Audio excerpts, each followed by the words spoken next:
Então vamos lá.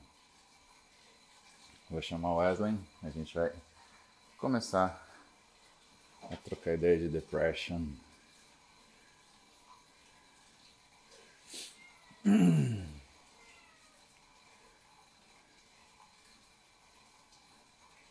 Wesley.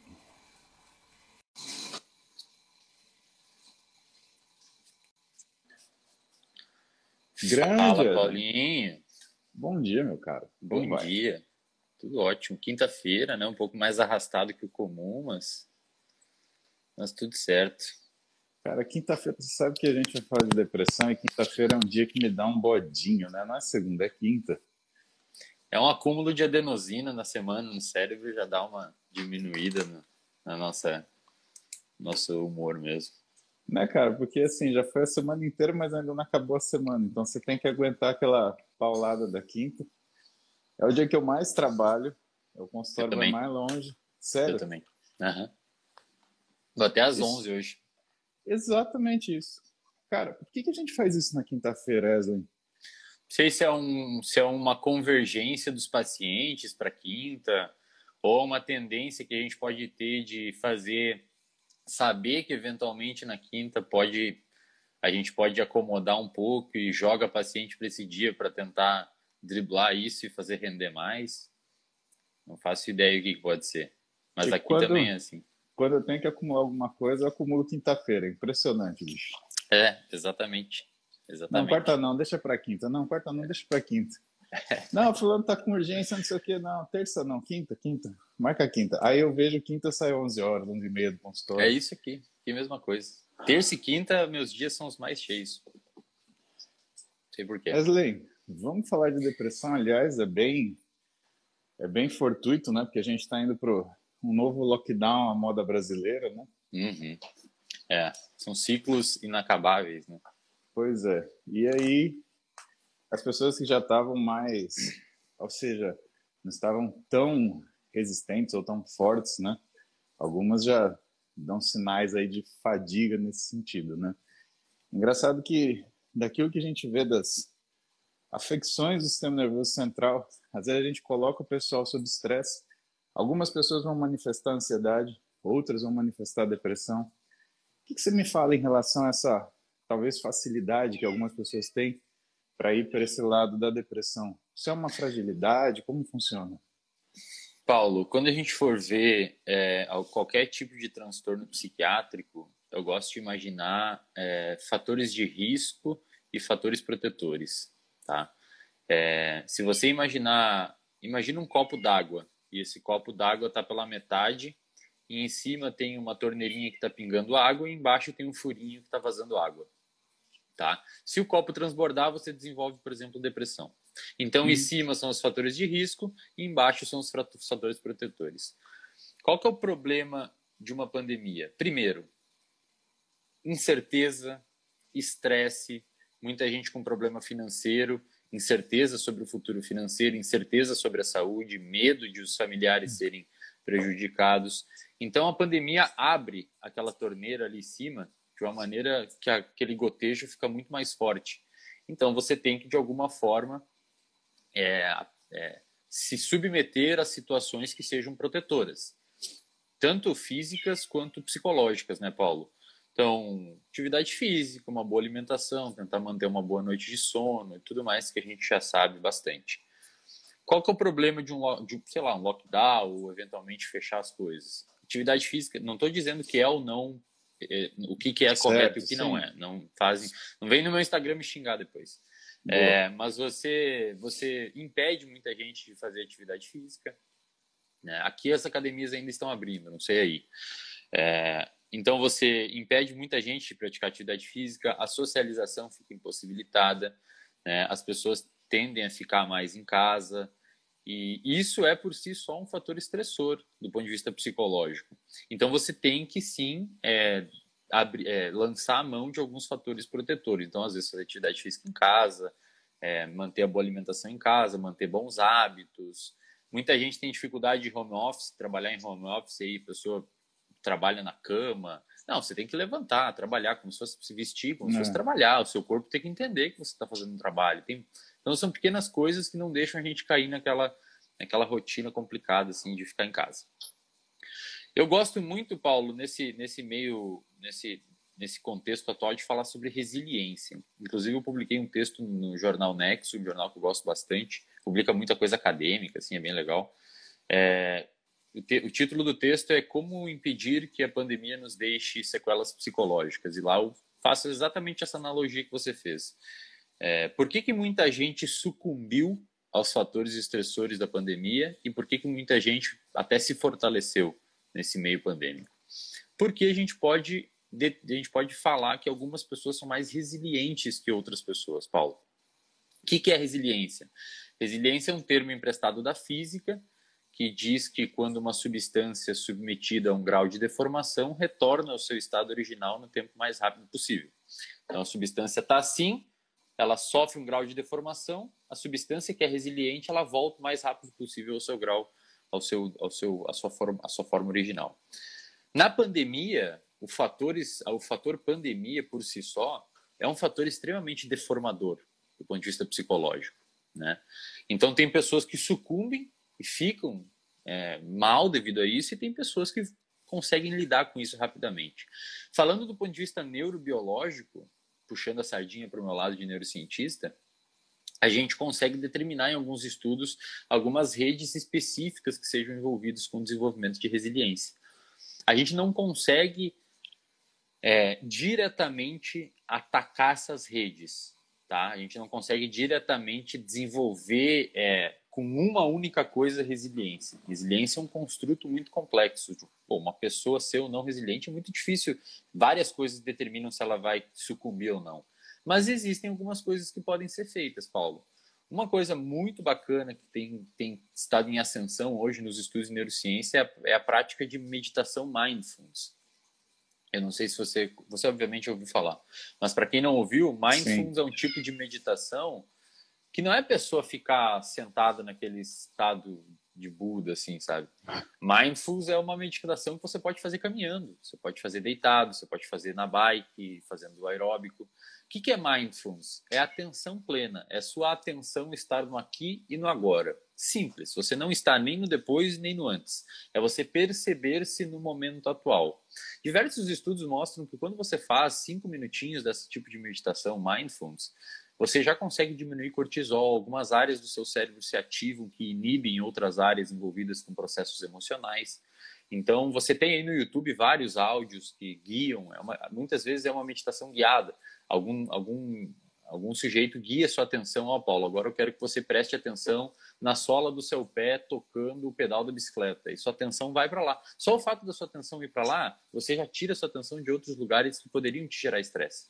E se Isso você eu falo pro pessoal muito em relação ao treinamento, porque às vezes o pessoal coloca fatores distratores, né? Então, televisão, som, e o cara ele não está prestando atenção no que ele está fazendo. Perfeito, Paulo. Perfeito. E aí, o que eu falo para eles? Que, assim, evidentemente que existe uma necessidade de treino para você atingir um estado de mindfulness que seja mais avançado, mas você tem que direcionar sua atenção para aquilo, que é uma das coisas que, por exemplo, diminui o risco de lesão. Agora, deixa eu te perguntar uma coisa antes de você continuar, sobre estados de resiliência, que eu acho que é importante falar. A capacidade da gente deformar a nossa personalidade ou a nossa forma cognitiva, ela também é um sinal de adaptação, porque às vezes a gente tem que modificar o nosso jeito de pensar, agir e reagir para poder caber naquele ambiente, né? Então, dentro disso, a depressão, ela seria, portanto, a dificuldade de voltar quando o ambiente modifica, certo ou errado? Certo.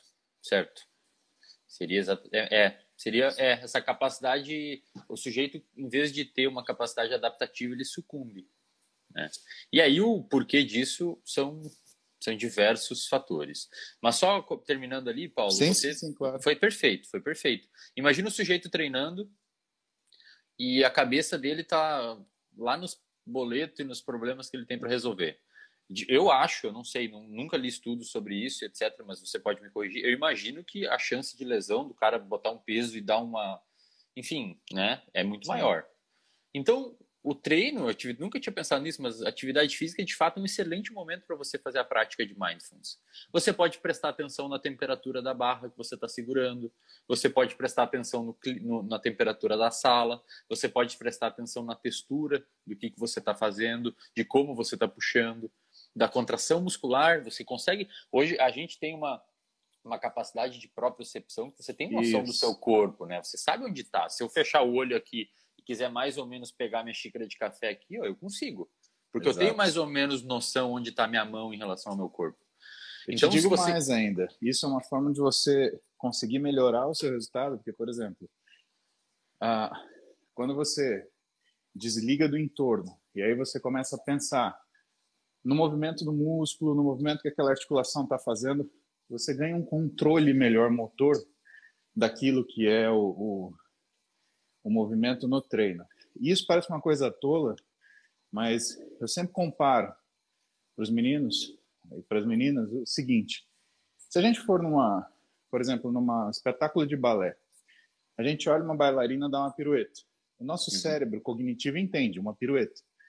Agora, o seu cognitivo motor, ou seja, a sua capacidade de, por exemplo, entender e realizar aquele movimento, ele não aprendeu aquilo. Então, por mais que a gente entenda que aquilo é uma pirueta, isso não faz com que a gente se capacite a fazê-la. Perfeito. E que a maioria das pessoas que reclamam que não tem resultado ou que não consegue avançar nos treinos, muitas vezes é porque elas não estão prestando atenção no que elas estão fazendo. Então, elas estão tratando tudo empurrar e puxar. E, na verdade, o que é necessário é o sujeito ter a sensação do contrair, do flexionar, do alongar, que é justamente as técnicas que a gente chama de consistência de contração muscular, mas que se referem ao físico, apesar de estarem, na verdade, alicerçadas aqui, no mental. Perfeito. Para você ter noção, Paulo, isso é um tipo de memória. A galera não sabe, a gente fala de memória, né? O pessoal acha que a memória é lembrar de um conteúdo da graduação e tudo mais. Mas a memória, na verdade, isso é o que é o menor estoque de memória que a gente tem, essas memórias que a gente chama explícita. Memória explícita é aquilo que você sabe que sabe. Então, você sabe a capital do Brasil, você sabe o conteúdo de medicina, você sabe conteúdo de biomecânica e tudo mais. Isso é memória explícita. Mas e a memória implícita? Se eu te perguntar assim, Paulo, você sabe como você aprendeu a dirigir um carro? Você que gosta de metáforas de carro, você não sabe me dizer como. Você sabe me explicar como? Não, eu aprendi que eu tenho que flexionar o meu músculo X da perna, ao mesmo tempo que eu tenho que botar meu ombro para frente para segurar e trocar marcha. Isso é um aprendizado motor implícito. A gente simplesmente aprende isso e é uma memória um pouquinho mais difícil de formar, essa memória motora, mas é quase impossível de esquecer. Tanto é que você aprende a andar de bicicleta na infância, você fica 20 anos sem andar, depois você sabe andar de novo. É diferente das memórias explícitas, tipo aprender um conteúdo, que é fácil de formar e fácil de esquecer. Então a galera realmente vê os caras puxando ferro lá na academia e acha, não, isso daí é fácil fazer com essa carga aí. Aí vai lá o cara que nunca fez supino, faz aquele supinão torto, assim, sabe? Que fica um lado para baixo, um lado para cima.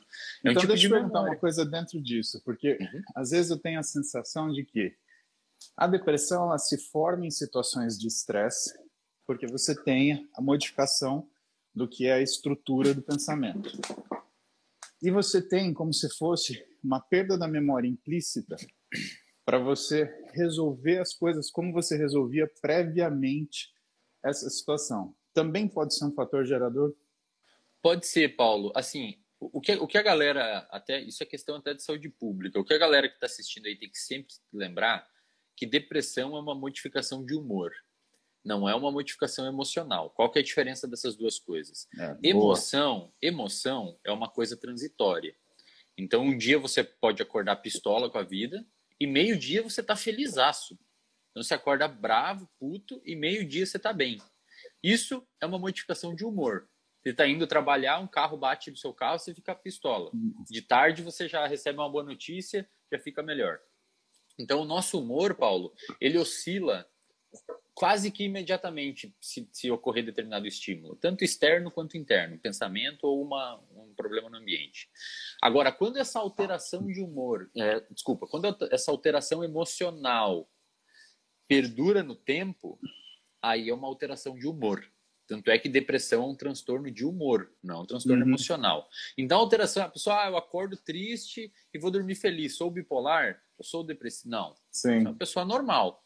Exato. Normal. Agora, se essa alteração de humor, pô, eu tô já há 3 semanas meio para baixo, eu já tô há 2 semanas sem dormir, meio mal, meio triste, aí acende uma luzinha que pode ser uma alteração de humor.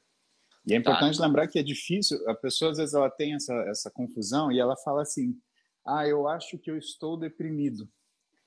Como a alteração emocional, né, a tristeza, uma tristeza, sei lá, bati o carro. Não é, pô, eu tô deprimido porque bati o carro. Não, tô triste porque bati o carro. Exatamente. Essa linha do tempo, ela muitas vezes ela impede que a pessoa se autodiagnostique. Então, a pessoa que fala estou deprimido, né, normalmente ela não está, ela está triste. Porque se você chegar para uma pessoa que está deprimida e falar, olha, eu acho que você está deprimido, o cara vai falar, não, bobagem, que tolice. Perfeito. Exatamente. A depressão, ela normalmente acontece, Paulo, no final da adolescência. Início da idade adulta. É o que geralmente aparece, embora exista, claro, obviamente, variações, tá? Ela tem aí uma remissão média, mais ou menos, o primeiro, então, sei lá, a pessoa está lá, ou pode estar na adolescência, às vezes tem depressão infantil também, é um pouco mais, não é tão comum quanto a depressão em adultos, mas a depressão em adultos geralmente ocorre no final da adolescência por uma série de razões. O adolescente sai de casa, tem mais estímulos estressores, muitas vezes não está preparado para isso, e tudo aquilo que a gente já sabe. Então, ali no final da adolescência, a depressão tende a começar a surgir, pode aparecer na idade adulta, obviamente. Cada um de nós tem mais ou menos 10% de chance de desenvolver depressão em qualquer idade. É mais ou menos a chance que a gente tem. A remissão média é de 3 meses no início. Então, o sujeito tem 19 anos, 18 anos, está apresentando 20 anos um quadro um pouco triste, meio depressivo, né? Em média, em 3 meses, ele tende a melhorar, sozinho. É comum. O problema é que depois tende a voltar, se não tratar. O que isso indica neurobiologicamente, Paulo? Diferente de uma doença, por exemplo, como a doença de Alzheimer, a depressão não tem uma modificação radical a nível de sistema nervoso central inicialmente. Depois, esses 3 meses, essas remissões começam a ficar cada vez mais curtas. A pessoa tende a ficar menos tempo bem e começa a ficar mais tempo em estado de depressão. Então, por que eu digo isso? Porque é bom sempre se tratar no início. Imagina assim, lá em 1790, depois da Revolução Francesa, um sujeito chamado Philippe Pinel, talvez você já tenha ouvido falar nos seus cursos de medicina, ele chegou lá num hospital em Paris, impulsionados pelas ideias iluministas da Revolução Francesa, e libertou um monte de gente de um hospital psiquiátrico, que existe até hoje esse hospital. Por quê? Ele falava assim, todo transtorno mental tem uma origem biológica. Todo transtorno mental tem uma origem biológica. Porque naquela época não tinha estudo de neuroimagem, não tinha estudo de genética. Então, você abria o cérebro de um paciente com Alzheimer, você via que o cérebro estava atrofiado. Existe uma atrofia, o cérebro, os sulcos ficam mais largos, os ventrículos alongam. Existe, de fato, anatomicamente uma atrofia. A gente vê isso na ressonância hoje, né? Vê, exatamente. Se abrir o cérebro de uma pessoa com depressão, em 1790, 1800, você não via nada. Era um cérebro normal. O que você ia enxergar se é a nível celular? Não. Aí o que eles falavam? É coisa de caráter. A pessoa é mau caráter.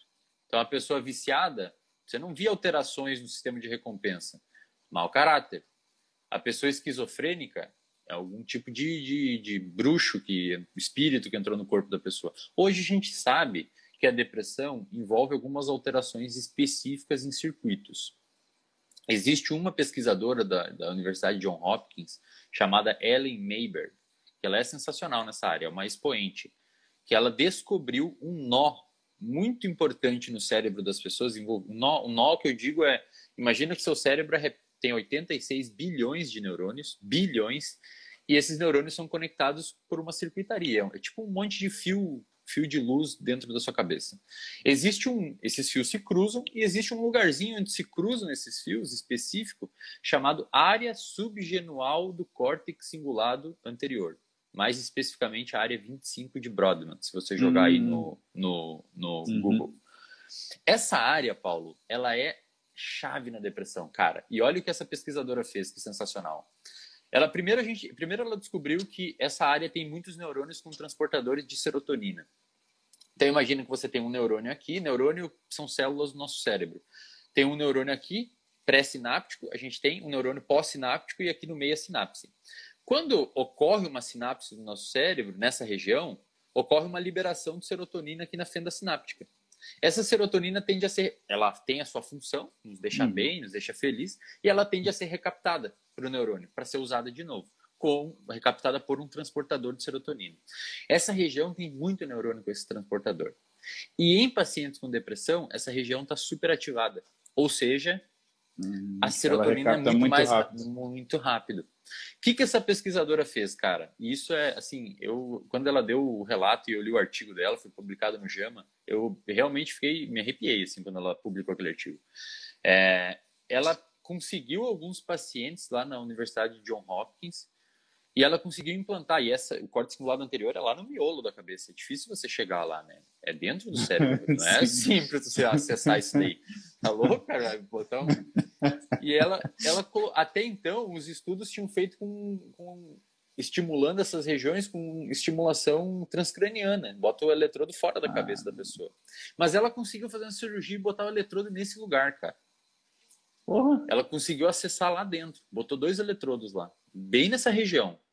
E ela largou uma corrente elétrica nessa região que diminuiu a atividade dessa região em pacientes com depressão. Então a região estava hiperativa, ela largou uma pequena corrente elétrica que diminuiu. O paciente estava acordado, Paulo. A hora que ela fez isso, ela fez em 6 pacientes, se não me engano. 2 não teve efeito e 4 teve efeito.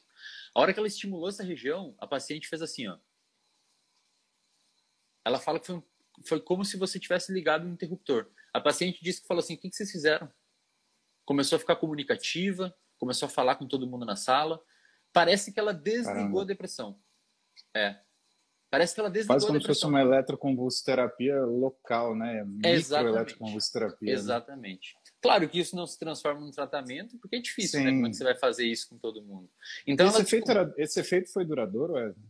Foi um follow-up de 6 meses, se eu não me engano. Ela fez acho que uma vez por mês e perdurou. Caralho. Só que Então você tem assim, Paulo, hoje a gente sabe, a neurobiologia da depressão sabe que não é uma doença, sei lá, as pessoas acham muito que mente é diferente de cérebro. Mente é um produto do seu cérebro. Eu não entendo. Igual ácido gástrico do estômago, fato. Muita gente fala assim, aliás, muitos psiquiatras até um tempo atrás falavam assim, não, eu trato do cérebro e o psicólogo da mente. Eu não entendo qual que é. Não sei de onde que qual que é a diferença dessas duas coisas. Então, essa Ellen Mayberg, ela mostrou que a depressão é uma doença biológica, tem locais específicos, claro que tem outros, então afeta hipotálamo, por exemplo, que regaça, muda sono, muda alimento, muda apetite. Quanto mais ela perdura, mais ela modifica essa circuitaria.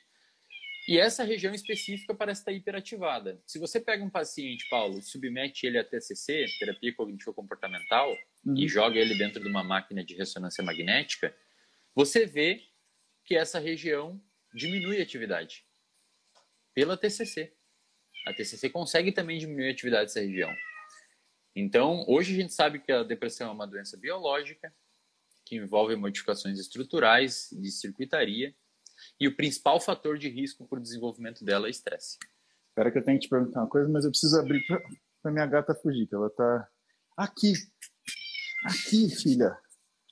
Ô, criaturinha. Não é aí, é aqui, ó. Tá ouvindo ela miar? Então, aqui, ó. Ó, vai embora. Isso, vai. Pronto. Segue seu caminho. Olha só. Existe uma situação que às vezes eu já me deparei e que eu tive uma sensação de que a depressão ela comete extremos. Então, ou é a pessoa cognitivamente mais preparada, ou é a pessoa cognitivamente menos preparada. Então, ela é de extremos. Ou é uma pessoa muito inteligente, ou é uma pessoa com uma limitação grande. Existe alguma coisa nesse sentido, Wesley? Existe alguma característica desse tipo? Paulo, nunca li nada assim epidemiológico que demonstre alguma coisa assim. Na realidade, a gente tende a encontrar estudos que mostram o oposto. Hoje a depressão ela não escolhe raça, não escolhe conta bancária, não escolhe lugar que você mora, embora tenham locais que apresentem uma alta. O Brasil, por exemplo, é um dos países mais depressivos e mais ansiosos do mundo. Acho que da América Latina é o mais. É o dobro da média mundial em ansiedade e depressão. É complicado, sim. E aí, principalmente a região sul, Paraná, Santa Catarina e Rio Grande do Sul, talvez por uma incidência maior de frio, por ser mais frio. Diminuição de insolação também, Isso, né? Exatamente. Tem uma relação também com esquizofrenia. Países que têm pouca luz solar, parece que tem um aumento de esquizofrenia. E tem estudos que mostram relação com vitamina D e tudo mais. Mas essa parte do cognitivo, realmente eu não vou saber te responder, Paulo. Mas é curioso, é uma coisa curiosa, porque se você pensar todo esse nível estrutural, todo esse nível de que a gente comentou de cérebro e tudo mais, seria curioso afetar os dois extremos, né? Porque o sujeito que é cognitivamente despreparado, às vezes ele, justamente por isso, foi submetido a situações difíceis que pode ter gerado resiliência e ele pode conseguir enfrentar melhor uma situação. E às vezes, e pode ser também que a galera do meio caminho ali não procure tanta ajuda, então é difícil a gente saber. É isso que eu queria chegar. Por que eu te fiz essa pergunta? Porque a outra hipótese que eu tenho é a seguinte, que o sujeito muito preparado intelectualmente, ele tem muita saída e aí não consegue escolher uma. Uhum. O sujeito pouco preparado intelectualmente, ele não tem nenhuma saída, então ele não tem o que escolher. E aí esse pessoal que fica nesse limbo, eles meio que disfarçam essa depressão, ou eles, como se eles dialogassem com ela. Então não é uma questão que a depressão ataca mais ou menos, mas que ela é mais, entre aspas, visível para nós, nos extremos, e menos visível no miolo da população.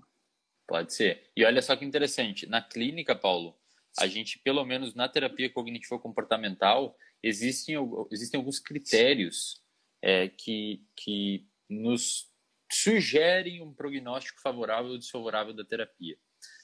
Por exemplo, um deles é a capacidade intelectual do sujeito. Se a pessoa tem uma capacidade intelectual muito baixa, o terapeuta tem que ser muito treinado, Paulo. Por quê? A gente já comentou na outra live lá que terapia pelo menos a cognitivo-comportamental, é um processo de aprendizado. Você ensina o paciente. Eu sempre falo para os meus pacientes, encara isso daqui como um curso, é uma pós-graduação para sua vida. Eu não quero que você desligue o botãozinho aí, volte para casa e continue sua vida do jeito que você faz. Aí não adianta nada. Eu faço uma metáfora e falo assim, é igual aprender inglês. Você vai na aula de inglês uma vez por semana, 50 minutos, volta para casa e fica a semana toda assim, lê inglês, vê filme, você não vai aprender. Escutar uma música. Vai ficar 30 anos fazendo. Então a gente dá muita tarefa de casa para o paciente continuar em casa. E aqueles pacientes que têm uma capacidade intelectual muito limitada, muito mesmo limitada, o terapeuta tem que ser muito treinado para conseguir oferecer de uma maneira didática essas informações. Ao mesmo tempo, aquela pessoa que é muito intelectual, principalmente que se acha muito intelectual, fica cheio de certezas. Aí o cara não consegue acessar. Eu falo para ele, é isso e isso, a gente tem que seguir por esse lado. Não, mas comigo é diferente. Comigo é de outro jeito, entendeu? Pô, aí é difícil. Já o cara do meio, muitas vezes vem procurar e é um dos que mais tem efetividade, porque ele escuta o terapeuta e fala, não, realmente é isso, então beleza, vamos fazer, tá tudo bem e tudo mais. Você então, remontou um raciocínio do velho Hélio Gracie, que falava que era mais fácil treinar o aluno burro do que o inteligente. Ele tratava essas coisas dessa forma. Então ele falava, não dá para ensinar gente inteligente que sabe tudo. E meio que terapia é isso, né? Porque a pessoa ela quer utilizar as ferramentas que ela tem e não quer descobrir ferramentas novas, né? Exatamente. E aí, se você vai fazer a mesma coisa que você fazia, você vai chegar no mesmo lugar que você está, né? Você sabe que teve uma época que eu fiz terapia e eu fazia um processo com o meu terapeuta que a gente chamava de imersão. Então, eu não consegui uma frequência boa, até porque eu e ele, a gente trabalhava demais. Então, a gente se via uma vez a cada 15 dias, mais ou menos, só que a gente ficava 4 horas junto.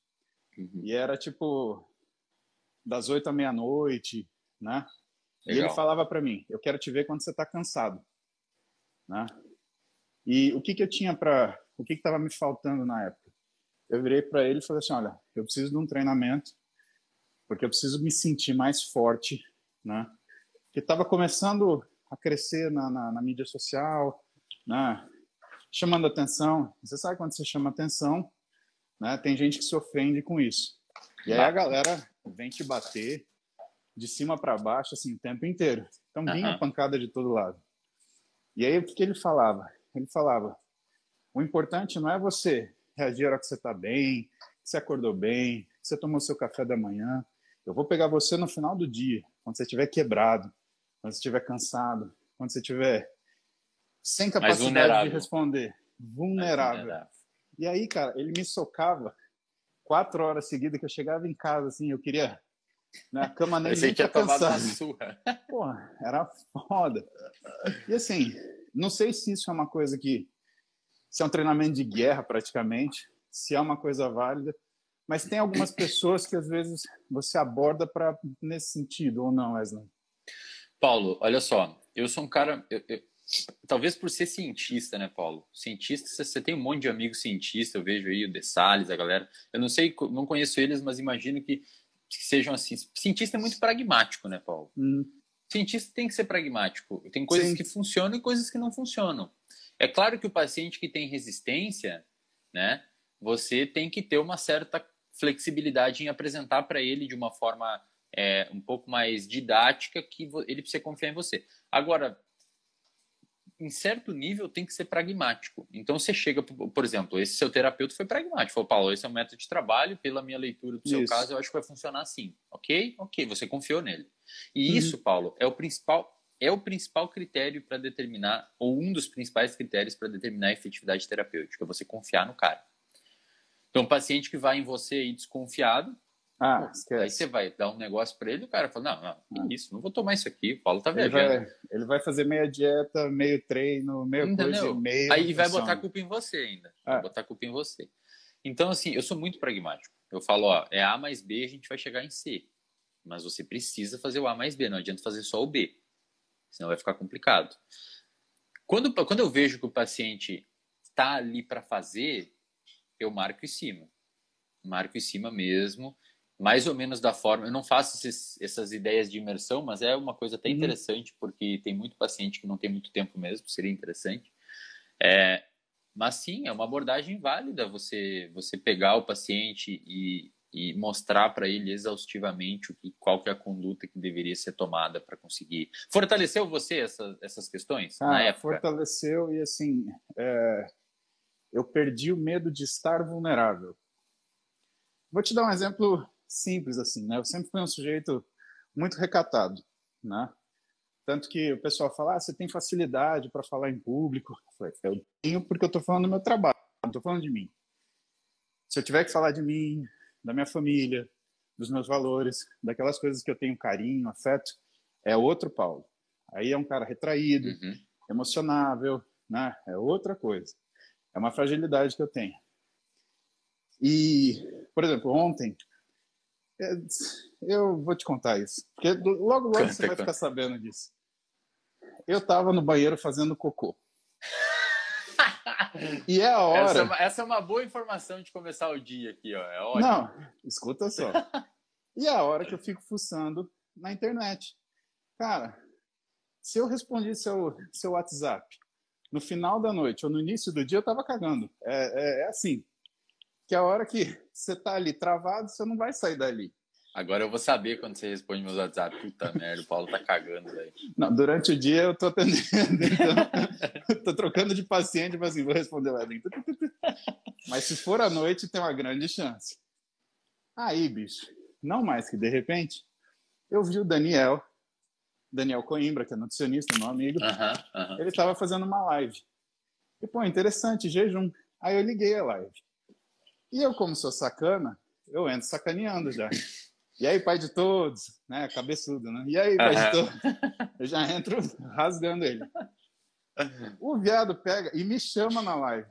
Aí eu falo assim, e agora não vou deixar barato. Pum, e aceitei. Quando ele me viu, ele olhou, maninho, você tá cagando, é? Eu falei, você me chamou, o que você quer?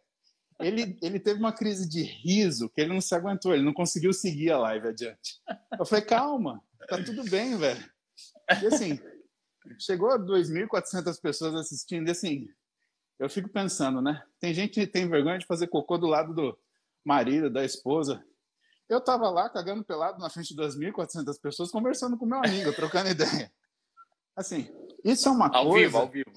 Ao vivo, né? Se cai esse telefone aí... É tigum, acabou.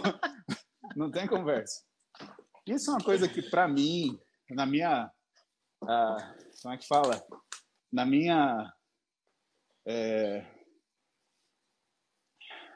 como que é a palavra? Tem uma palavra.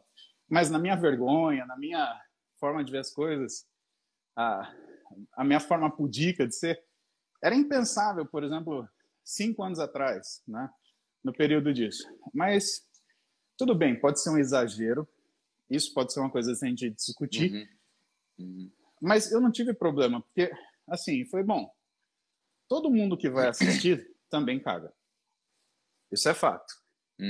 Se não fizer cocô, é porque tá doente. Então eu posso ajudar essa pessoa. E assim, que outra hora eu vou falar com o Daniel, porque, cara, eu tô numa semana que eu tenho esse... Aliás, nem esse tempo de manhã eu tinha para te falar. Faz 2 dias que eu não faço live de manhã. E assim, eu tinha esse tempo para usar. E aí, eu falei, quer saber? Mas não com descaso, entende? Foi Sim. com consciência. Eu falei, é a hora que eu tenho, eu vou falar com meu amigo. E a gente bateu um papão. Falamos de jejum intermitente, falamos o que mais? Falamos de resistência periférica à insulina, a gente falou ciclo circadiano.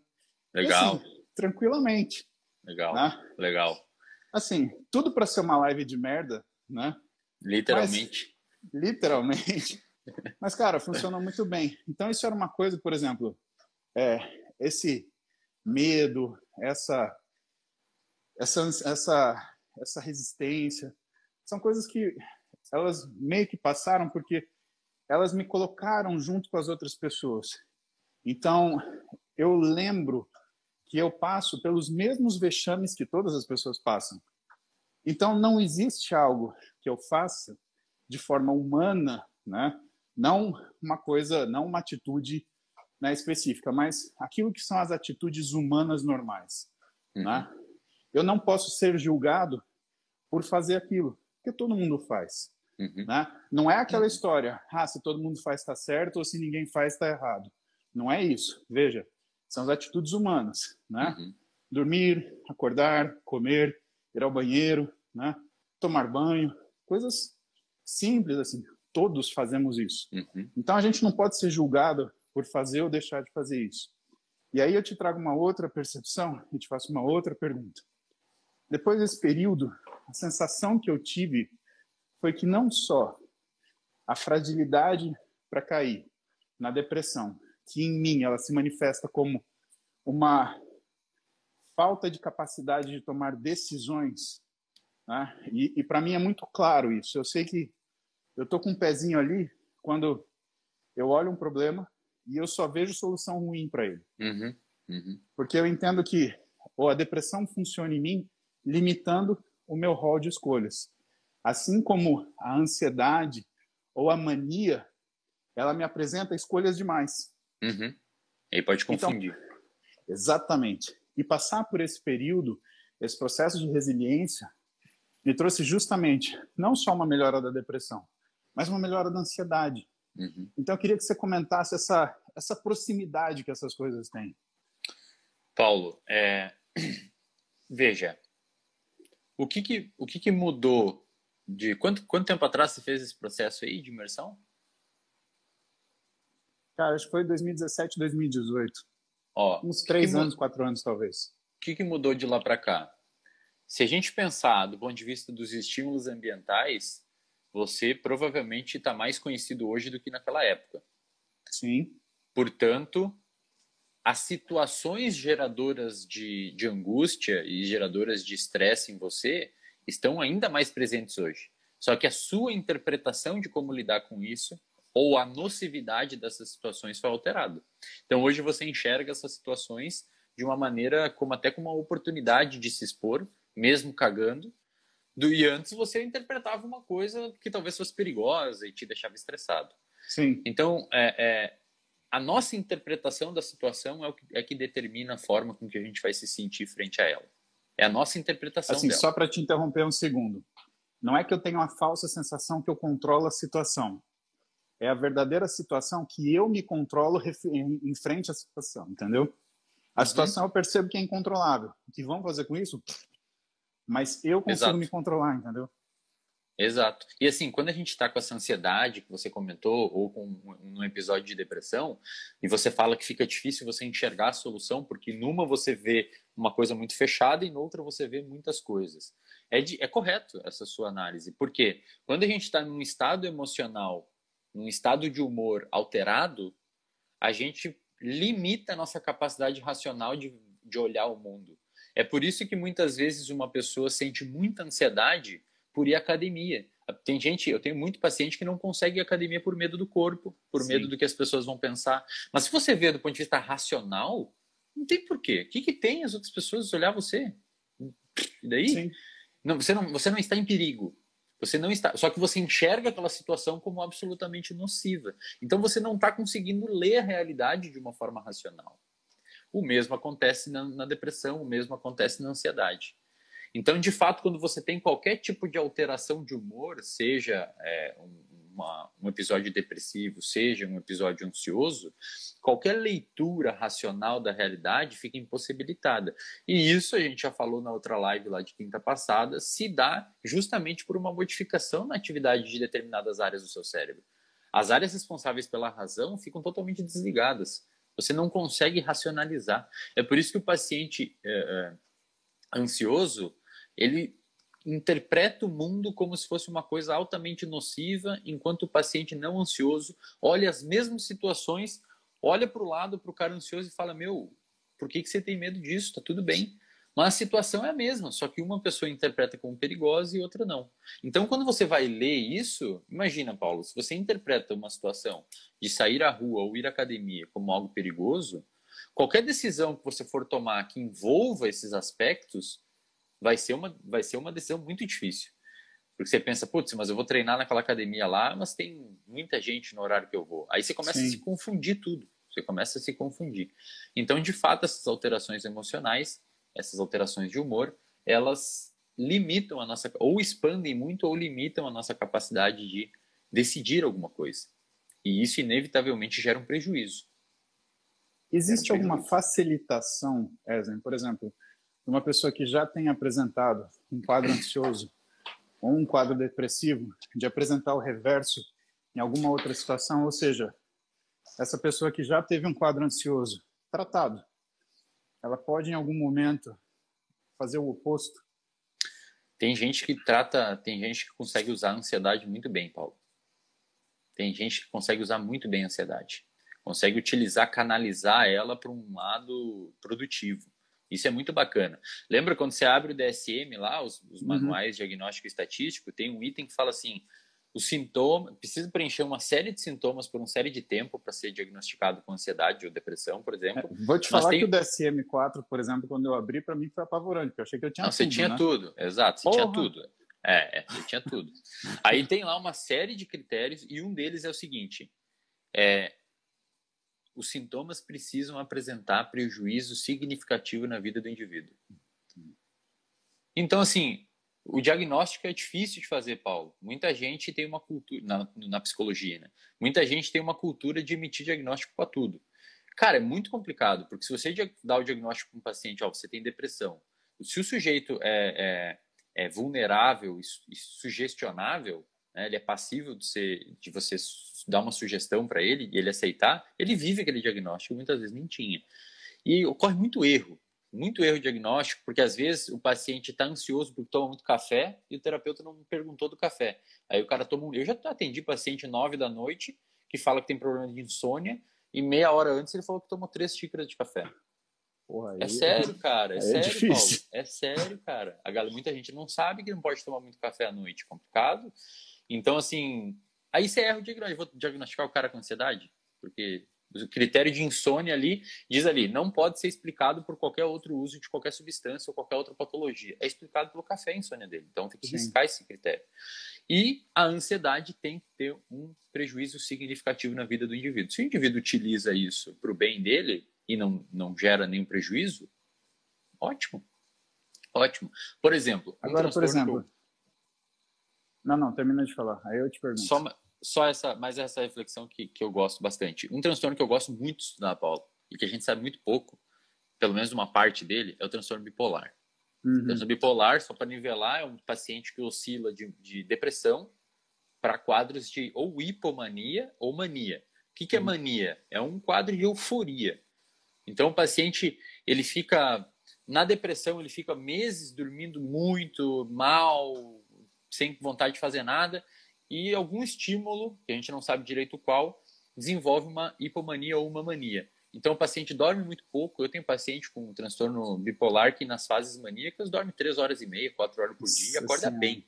Acorda bem não, ele acorda com o cérebro fritando, mas ele está descansado já. Come muito pouco, trabalha 16 horas, 18 por dia e fica nisso 6 meses. Geralmente, esses pacientes que são donos de algum negócio, o negócio prospera muito nas fases maníacas. Um preço caro. Tem até estudos que mostram que grandes compositores, inclusive, Paulo, até dá para fazer uma live um dia sobre isso, muitos artistas intelectuais têm transtorno bipolar ou esquizofrenia. Porque a capacidade desses sujeitos de associar as coisas do mundo é totalmente diferente da nossa. Eles, principalmente esquizofrênicos. Então, por exemplo, tem muitos pintores que foram esquizofrênicos que fizeram artes magníficas. Por quê? Porque eles tinham uma capacidade de ver a realidade totalmente diferente. Eles não têm esses limitadores sociais que a gente tem. Eles enxergam as coisas diferentes do que a gente enxerga. Van Gogh, por exemplo, né? Você vê a pintura de Van Gogh, é quase uma... Ele foi, inclusive, eu não sei se ele tinha esquizofrenia, mas eu sei que ele se inspirou numa galera que tinha. Sim. Ele queria replicar os quadros da galera. Então, a esquizofrenia influenciou muito a arte. É bem bacana. Mas o bipolar, Paulo, a gente não sabe o que acontece na mania. Ninguém tem muita noção que, por exemplo, o lítio, que é um medicamento usado para tratar, a gente nem sabe o mecanismo de ação direito. É alguma coisa na GSK3-beta e tudo mais. E é um sal, né, cara? Tem estudos que mostram que cidades que têm rochas, montanhas que tem lítio na rocha e chove e aquela água vai para o sistema de encanamento, a cidade tem menos índice de suicídio, porque as pessoas tomam um pouco de lítio a vida inteira na água. Tem muitos estudos que mostram isso. Caraca. E a gente não sabe o que essa porra faz, cara. A gente não tem noção, mas você toma um negócio que não é o que funciona. Tem cidade que precisa de fluoxetina na rocha, então, né, cara? Mas uma reflexão que talvez você nunca tenha visto, Paulo, é que o transtorno bipolar está sendo estudado como um transtorno do ciclo circadiano. Você falou com o Daniel Coimbra ali, do ciclo circadiano. E olha que interessante, o que é um paciente bipolar, Paulo? É um cara que ora não come nada, come muito, está depressivo, está mal, dorme muito, não tem energia, e ora está voando. Ou seja, há uma alteração radical do ciclo circadiano desses caras.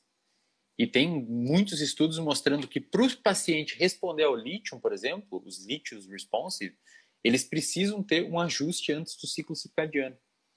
Então, você começar a olhar a bipolaridade como um transtorno do ciclo circadiano é uma perspectiva muito interessante, porque de fato o sujeito uma hora está muito energizado, outra hora não está. Então parece que há uma alteração de fato ali no ciclo circadiano e muitos têm um aumento de produtividade absurdo. O preço é muito caro. Mas... Eu tenho alguns pacientes que têm transtorno bipolar. O que eles reclamam é o seguinte: muitas vezes como eles têm um aumento de atividade na fase de hipomania, eles tomam muita decisão e eles fazem muitos projetos. O problema é que quando cai a resolução desses projetos e a consequência dessas decisões na fase de depressão, aí o sujeito quer morrer, porque ele programou uma porrada de coisa, mas ele está sem condição de fazer absolutamente nada. Exatamente. E aí frustra muito, né? Frustra muito.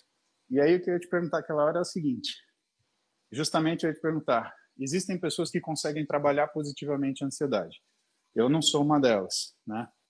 Eu detesto a sensação de ansiedade. Tanto que, para mim, assim, o máximo de pré-treino que eu uso é coisa que tenha muito pouca cafeína.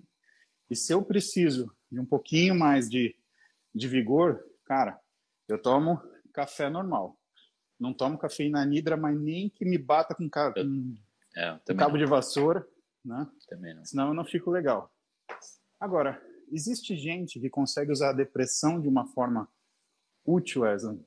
Ou a depressão é sempre, mutilante? Cara, depressão é complicado, Paulo, porque dois sintomas muito comuns na depressão, que inclusive um deles é obrigatório estar presente para o diagnóstico, é o humor deprimido, então a pessoa fica mais para baixo mesmo, e aí é um humor deprimido um pouco mais agudo, porque tem um transtorno que é chamado distímico, distimia, que o paciente ele é um pouco triste, mas por um longo período de tempo, e é sempre meio triste, assim, é sempre meio depressivo. E o outro, Paulo, é muito complicado, que é a perda da capacidade de sentir prazer com as coisas. A gente chama de anedonia. Putz, cara, isso quebra, Paulo. Isso quebra, Paulo. Porque aí você não tem mais, sabe? Pô, você é casado, aquilo não importa muito. Você gostava de treinar, aquilo perde a razão de fazer. Aí o paciente o paciente que apresenta a perda da capacidade de sentir prazer com as coisas, é muito difícil o sujeito conseguir utilizar isso como uma coisa boa, porque de fato aí, assim, hoje a gente sabe, Paulo, que na depressão leve e moderada, a terapia cognitivo-comportamental é tão eficaz, se não melhor, que antidepressivos. Isso é batata, meta-análise, diversos estudos mostrando e tudo mais. A terapia cognitivo-comportamental é tão melhor, é igual, se não melhor, que antidepressivo, na leve e moderada. Na depressão grave, que principalmente apresenta essa situação de perda de capacidade de prazer, você tem que entrar com antidepressivo. Aí qual que é o problema? E terapia, né? Eles se somam. Então o sujeito que usa só antidepressivo está aqui, o que usa só terapia está aqui, né? E os dois juntos sobem até aqui, se usar os dois juntos. Melhor é impulsionado. Qual que é o problema hoje, Paulo? Só um raciocínio rápido aqui. Os antidepressivos que a gente tem hoje, que é largamente utilizado, são principalmente os inibidores seletivos da recaptação de serotonina. Os IMAUs são inibidores da monoaminoxidase, são menos usados enfim. Qual que é o problema? Você sabe muito bem, né, Paulo? Quanto tempo demora para um antidepressivo inibidor seletivo da recaptação de serotonina começar a agir? Em média, 14 dias. Se você fizer restrição de sono nas primeiras horas do dia, você pode baixar para 10, 12. Perfeito. Mas aí, mais de uma semana, sempre. Mas aí você imagina um paciente com tendência suicida. Puta. Como é que você vai impedir risco durante isso? 2 semanas, né? Entendeu? Aí o que está surgindo hoje, Paulo? Não sei se você tem acompanhado. A cetamina. Você já ouviu falar? Cetamina é um anestésico veterinário, cara. Que lá em 2000, uns malucos aí, uns pesquisadores injetaram intravenosamente em pessoas. É um anestésico veterinário, é um antagonista de NMDA, se eu não me engano. De glutamato. Então deixa eu te contar essa história. Eu nunca ouvi falar em cetamina para isso. Eu vi justamente na parte de anestésico e veterinário. É isso mesmo. Deixa eu te contar isso. Cara, saindo da cirurgia, eu pedi para o Zé não fazer bloqueio. Por quê? Porque ele podia bloquear o meu nervo, o meu plexo braquial, para eu não sentir dor no cotovelo. Eu falei, Zé, se eu tiver sem dor, eu vou para casa. Então, eu não quero bloqueio, por quê? Porque se eu for para casa bloqueado, eu não vou sentir dor. Na madrugada, se der a dor ela vem com tudo, e aí, meu amigo, não tem o que segura. De analgésico, assim, você pode tomar o que for, oxicodona, morfina, não segura. Wesley, batata. Quando ele me deu, no meio da cirurgia, quando ele tirou o cisto do meu cotovelo, né, da parte posterior, que é essa daqui, né? Era um cisto de 2,5 cm. Caramba. Cara, era esse tamanho dentro do cotovelo. Caramba, bicho. Ele perdeu, assim, não teve como, né? Perdeu uma parte da cápsula articular. E aí teve que reinserir com uma âncora. E aí furadeira, âncora, cirurgia óssea. E cirurgia óssea dói para um caralho. Cara, eu acordei da cirurgia, da anestesia, por conta de dor. Dor. E assim, um negócio, eu comecei a chorar de dor. E o Zé e o Edu, né, a gente opera junto, né? Eles ficaram apavorados, eles falaram, caramba, nunca vi. Né? Já me operaram 2, 3 vezes, né? Nunca me viram daquele jeito. Aí correram, chamaram o Jorginho, o anestesista. O Jorginho me olhou me deu morfina. Pá! Morfina. Eu senti aquela vasodilatação que a morfina dá. Meu, a dor não mudou em nada. Caraca, eu continuei urrando de dor. Aí ele falou assim, ó, a única coisa que tem pra gente usar é ketamina. E assim, a ketamina, ela não anestésico de cavalo. Tacou. Foi anestésico de cavalo. Isso porque mesmo. E ela nem é um analgésico, ela é um dissociativo. Então ela você é usada sente como droga a dor. de abuso, né? Também. Exato. Você não sente você sente a dor, mas ela não faz a mesma conexão, você não compreende a dor como dor. Cara, a hora que o Jorginho aplicou a ketamina, bicho, era como se tivesse meu corpo na maca, assim, como se a alma tivesse afundado, assim. Eu falei, nossa, me traz de volta, eu não quero ver a luz, não. Volta, volta, volta. Mas pelo menos, bicho, eu fiquei sem dor. Aí que eu entendi o que é essa coisa do anestésico dissociativo. Dele tirar você daquela possibilidade de interpretar aquele estímulo nocivo como dor. Perfeito. Então, essa foi a minha experiência com ketamina. Só que aí que tá, Paulo. Esses caras, eles utilizaram uma dose de ketamina subanestésica. Então, sei lá, se você dá uma dose de, sei lá, 5 miligramas, digamos, né? Não sei, 5 miligramas para começar a anestesia, eles usaram uma coisa entre 0,2 miligramas. Uma coisinha de nada. Nossa, baixinho. E eles perceberam que essas microdoses de cetamina apresentavam efeito antidepressivo nos caras. E, cara, apresentava em 6 horas, 4 horas. O sujeito já apresentava efeito antidepressivo. Muito rápido. Caramba. Em vez de 2 semanas. Isso em 2000. Aí a Johnson & Johnson entrou na parada e falou, opa, vamos ver essa parada aí, cara. Talvez tenha uma coisa que faça sentido aí. Fizeram um amplo estudo. Em 2006 publicaram o primeiro estudo randomizado, placebo-controlado, com droga... Enfim, fizeram todo aquele esquema que você sabe, né? De estudo com humanos, estudo clínico. Ano passado, a FDA aprovou nos Estados Unidos um spray intranasal, porque você não pode usar a ketamina na veia das pessoas. Porque como é que você vai tratar todo mundo assim, cara? Vai ter que ir todo mundo no hospital? Não dá, né? É uma logística que não rola. E aí eles desenvolveram um spray intranasal. Então você dá um negocinho, uma rota direta para o cérebro, rápido. E eles perceberam, a Anvisa aprovou esse ano passado, a Anvisa aprovou aqui no Brasil também. Não sei se já está sendo comercializado, mas é super caro agora, porque acho que a patente ainda é da Johnson & Johnson. Até se quebrar essa patente demora, né? E fazer genéricos. Aí, o que aconteceu? Pelo menos 5 anos. A ketamina, Paulo, intranasal, apresenta efeito antidepressivo rápido. O sujeito dá uma aspirada de ketamina, acho que é primeiro no consultório que faz porque ela é droga de abuso, então o cara pode usar como droga de abuso, então o médico faz no consultório, e em 3 horas já está com efeito antidepressivo. Caraca, bicho. E perdura. Você vai fazer 1 vez por semana, 2 vezes por semana. Porra! Sabe por quê, Paulo? Olha que interessante, muita gente não sabe isso, e aí tem que saber, tem que olhar lá para os neurotransmissores. A serotonina, a dopamina, a noradrenalina, que é onde os antidepressivos clássicos que a gente tem aí, que demoram 2 semanas para agir, onde a serotonina, a noradrenalina e a dopamina, onde esses antidepressivos atuam, são neurotransmissores moduladores, Paulo. Tá? Moduladores. O que significa isso? Eles modulam a circuitaria, principalmente modulando as sinapses GABAérgicas, inibitórias, e glutamatérgicas, excitatórias. O glutamato e o GABA são neurotransmissores mediadores, não moduladores, mediadores. Então, quando você toma um antidepressivo que mexe na serotonina e na dopamina, você está, em última análise, querendo mexer no glutamato e no GABA, para mudar a atividade daquelas regiões. Quem determina a atividade das regiões do seu cérebro é basicamente o glutamato e o GABA, se está mais ativa ou menos ativa. A cetamina atua direto no glutamato. Então você não precisa esperar aquela modulação de circuitaria que leva 2 semanas mais ou menos. Você atua direto nele, nos receptores de NMDA. Então em 3 horas o paciente está bem. E isso, cara, vai evitar... Ainda é caro o tratamento e tudo mais, mas isso vai evitar muito pepino aí pela frente, bicho. É legal você ter citado isso, porque dá pra gente fazer uma correlação interessante com as drogas utilizadas para diminuição do apetite na obesidade.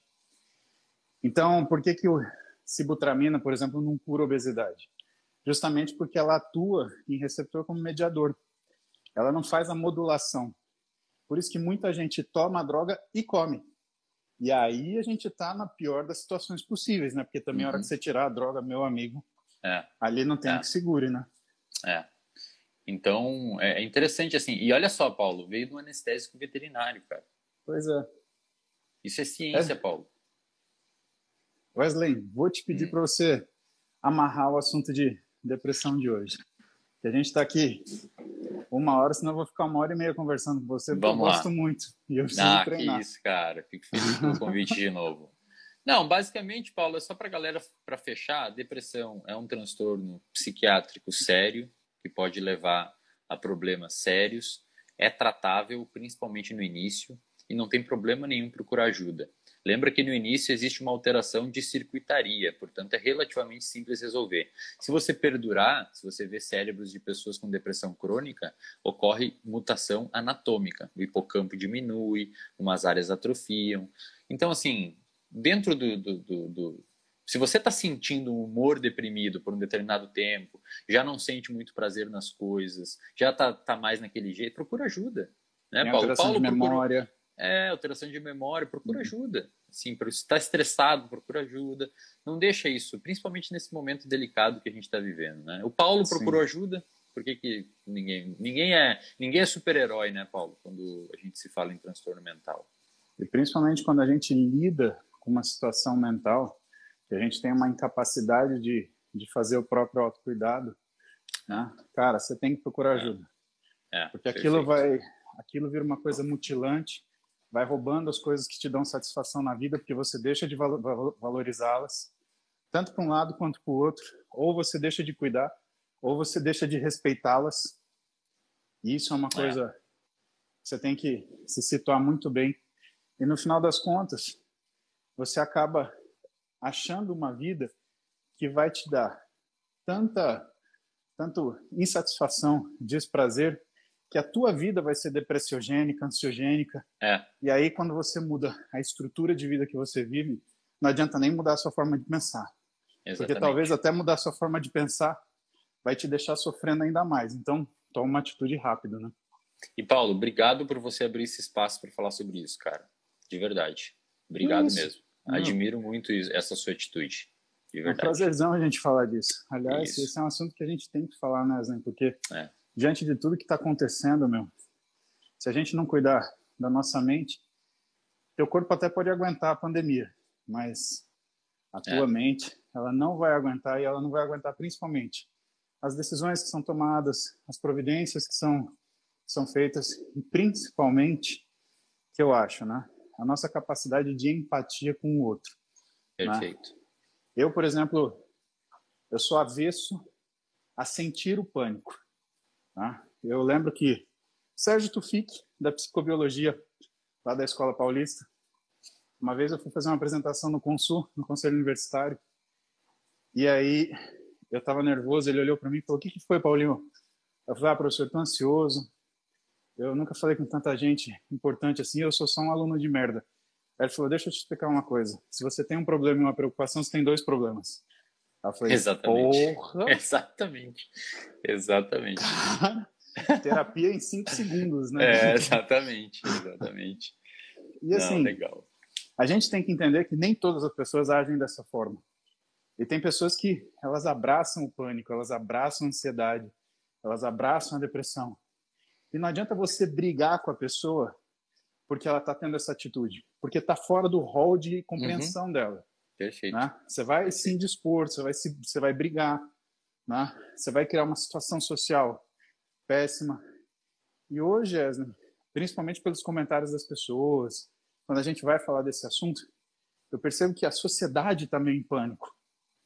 Então não adianta você, de fora, querer brigar com a sociedade. Senão você está fazendo quase como se fosse um comportamento ditatório diante daquilo que é um problema universal.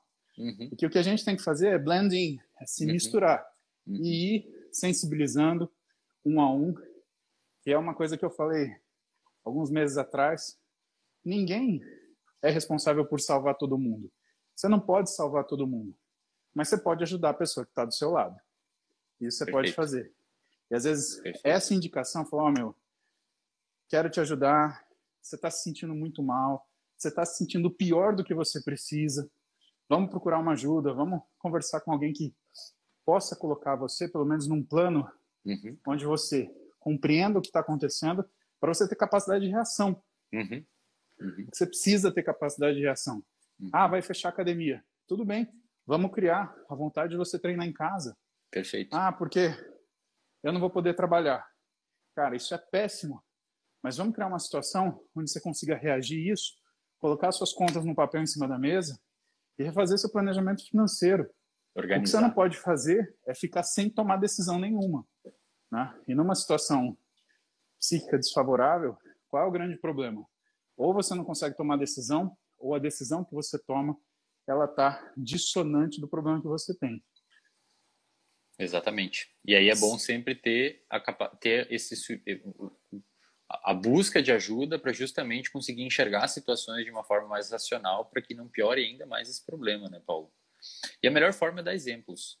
Né? Se você quer ajudar um familiar seu que tem depressão, tem ansiedade, dê exemplos. Procure, sabe, explique, não julgue, fala que tem solução, acalme, né? Mas, de fato, muito obrigado, Paulo, por, sim, de verdade mesmo, fico muito feliz por você abrir espaço para falar de um tema tão interessante, tão necessário atualmente. Realmente. Obrigado, Wesley. Eu que fico feliz. Esse ano. Vamos ver se esse ano vamos fazer a gente consegue falar de mais coisa psi. Vamos. Vamos falar um dia sobre Alzheimer e acho que é uma coisa que nós dois vamos conversar juntos. Vamos falar sobre Alzheimer e relação com o metabolismo periférico de glicose, que é meu tema de doutorado.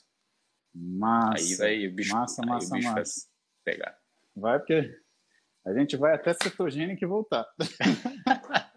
Vamos ficar 3 dias em live aqui, o Instagram vai travar nós. Verdade. Galera, então, ó, eu e o Wesley aqui para nos despedirmos de vocês. Obrigado. Wesley e eu, a gente tem projetos legais para esse ano. Um deles, ele vai assumir a parte de psicologia do Interligas e ele vai dar aula para os alunos de psicologia que a gente vai trazer para a psicologia esportiva.